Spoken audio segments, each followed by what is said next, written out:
akoba nti anna rajula musada mulala yaida yakoba umubaka wa Allah subhanahu wa ta'ala ti ya Rasulullah umubaka wa Allah ikhbiruni soko nkobereku ikhbiruni nkoberaku bima yudkhiluni aljannati ebye binani ngizanze ijana ya Allah subhanahu wa ta'ala wayubaiduni minan nar ate byabanga bijja kuntagala ino n'omuliro gwa Allah subhanahu wa ta'ala faqala sallallahu alaihi wasallam nabbi yamwiramu yakoba laqad wufqa obuzize ekigambo obuzize ekigambo ekikulu bukyanga obuzo olwalero okoze eki obuziza kyamwaka kyakyasa laqad hudiya ofunye ekira olina kirabo ekyo kirabo yoli kibuzo ky'obuziza kirabo yoli aya mukoba nti kaifa qultu agamba nti akoba nti faada rajulun faqala nabi sallam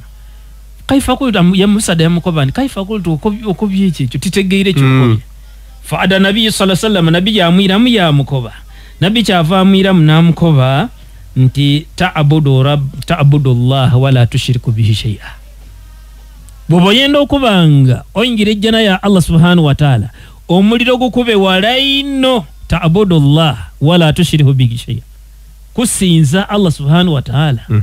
tomugaita ku kintu kyona watukimu sala ne sala disale imeka 5 watutu zaka ni zaka jikoleki jitole watusiru dha rihamaka ate gaito luganda lwo abenganda do oba ni pita oba nani iwe gaito luganda olwo iwe niwe Muhammad ye ni pita oluganda torukutula musigale nga muri kirala oluganda lwo imwe sigala ngo oluganda olugaita bonabo kikoze ekyo falamma adibara musada bwamala okuvaawo naja bwamala okuvaawo nakola ki naja qara nabi sallallahu alaihi wasallam nabi yakoba bana abasigala abali bali wano yabakoba nti intamassaka bima amaltuhu bihi dakhala aljanna bwana abayegemye kwebyo byemulagire aja kuingira janna singa negema kwebyo byemukobye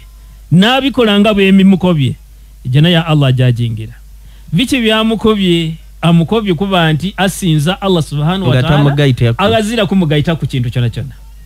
yamukobe ekyo kubiri okusala swala imeka 5 yamukobe ekindi kutola ki zaka yamukoba n'okuyunga oluganda nga tososweire singa naba yegemye ku bintu ebyo byonke ebyo janage ajajingira nabi nakoba sallallahu alaihi wasallam ati Allah yali amwogera ku Yakoba tiwama yantiku anil hawa inni huwa illa wahyuha tayogeranga ku kigambo nga akitola ku kwenda kwe wabula buli kigambo kyona kye yayogera bwali nga bubaka obuve wa Allah subhanahu wa ta'ala bwekiri nolwekyo omubaka Muhammad sallallahu alaihi wasallam bwakoba kyevanko banti inna silatul rahmi mazima okugaita okuyunga oluganda sababu litulil umuri nsonga ejjo okuviira ko kubanga owangala ina Abubakar okuyunga oluganda kasono oyunga oluganda lwoti bona nobanga olinenkolagana ennungi buli omunga akoba nti Abubakar mumukobeire ku nsonga eno wemba ya masanu oba eba yana Abubakar mumukobyeku Abubakar nga akali kutuka wono zira chenja kwogera okutusanga akoze eki babanga bona kwesiga abantu bona tukoba Allah subhanahu annabi akoba sallama nti okuyunga oluganda kijja kukongera ko kuba nti owangala ino wa kathurat rizqi tieto chonka ni riziki ida kuyingi wala ni ka riziki kaida kola ki kaida kuida kati buli lwobanga oyenda okuba nti owangala kiwanvu ino yunga oluganda oyenda kuba mugayigo kuba ne sente gemagana na bayino gemagana ni bayino ati bwakobo mbaka Muhammad sallallahu yakobo mbaka kusasire bingira nembe ko yqala nabi sallallahu man sarrahu ayyubsita lahu fi rizqihi oyo gwe kiwuli gwa awulira nabi yakoba nti oyo awulira nti kimusanusa olira sya ndikuwulira oyo awulira nti kimusanusa okubanga ayaongezebwako ku riziki ye nga Allah mugaziza ku riziki byenfuna bye oyawulira bwowulira nti oyenda ino Allah subhanahu wa ta'ala akugaziyize ku byenfuna byo wa yus'ala lahu fi athari nokubanga obutufu akulekawo bengo obufu busigalawo nibo olibanga ojiire abantu basigale nganga bakoba nti Abubakari basigale nganga bakoba nti Abdul Jawadi basigale nganga bakoba nti Muhammadi buli omunga akwogeraku akoba nti ekisinga bukulu mu byona byona falyasru rahmahu kirungi obengo gaita oyunga oluganda lwo falyasru rahmahu yunga luganda bonabo oyunza oluganda olonno riziki ejja kugaziwa n'ekindi n'obuwangazi bw'obanga obaire wa myaka 5 oida kutambula otuuke ni mu 9 otuuke ni mu 10 kuyunga luganda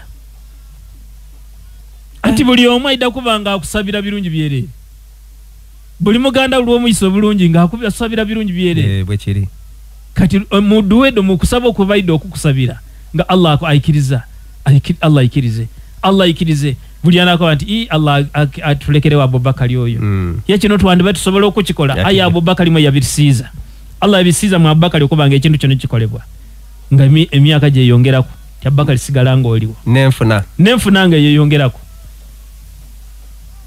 nolwekyo abalungi abatuwuliriza tukoba nti tulubenga tuyunge nganda ife era bobanga obaire wakutula oluganda lwo kuva ino olwokuba waida mu tawuni wano wabaleka mu kyalo toyenda kumana bibafaako kino nekisera okuba ngoira yebali obengo bakoba nti obutuufu musaawa eno tubenga tuba n'enkolagana esinga kuba nnungi tube n'enkolagana ennungi kubanga bonabo oyenda okuba nga onakolagana obulungi ni baganda bo kida kwongera buwangazi bo kida kwongera ku riziki waqala sallallahu alaihi wasallam yatukobombaka wa Allah kusasira bingara n'emirembe bibe kuye yebo yali ayogera ku hadisi n'endala eyo yakoba nti rahmi mutaallaku bil arshi takulu man wasalani wasalahu Allah oluganda lwegayitira ddala paka ku arshi ya Allah subhanahu wa ta'ala kuna mulondo ya Allah subhanahu wa ta'ala oluganda lweyungira ddala ku arshi ya Allah subhanahu wa ta'ala era lubanga luli mu mbeera yerubaamu lusaba oluganda lwo lusaba luba lukusaba nga lwogera ebigambo bino agamba nti takulu nga lwogera ebigambo bino gamba mani wasalani oyananunga wasalahu Allahu ni Allah idakumuyunga ananunga ni Allah idamuyunga wamani kata'ani kata'ahu Allah oyana nkutulawo anabanga nkutwirewo